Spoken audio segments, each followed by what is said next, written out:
Hi, welcome to Pro Tips with DrinkTanks. I'm your host, Ryan, certified Cicerone craft beer sales manager for DrinkTanks. Today we're hanging out at Silver Moon Brewing, located here in beautiful Bend, Oregon. Silver Moon Brewing was one of the original craft breweries here in Bend. They're actually celebrating their 20th anniversary this year, so congratulations to them for cranking out some amazing craft beers. Today's pro tip is going to involve our bale system. A lot of you probably have your drink tank and say, I love my drink tank, but the bales are always in the way when I go to fill or pour. Well, let me show you how we've designed to actually remove those out of the way for you. So most of the time, if you open your DrinkTanks craft growler here, remove the cap, the bales are in the way. You look there, not a whole lot of access to fill, not a whole lot of access to pour. So if you watch really closely, we actually designed so that you can pull the bales down and press up on the quick release tabs.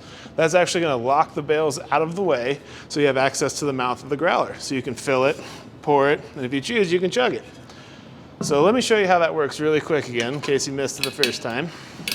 Got your lid on, lift up on the bales, remove the lid, take your fingers onto the bales, pull down, press up on the QRTs, locking and removing the bales out of place.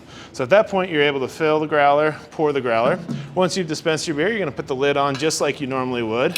Lift up on the tabs, line them up with the grooves in the lid, press down on the QRTs. That's gonna lock in the freshness and carbonation of the beer inside the growler. Thank you for hanging out with us today, and that's your pro tip from DrinkTanks. Remember, DrinkTanks, built for beer, and we've got your beer covered. Cheers.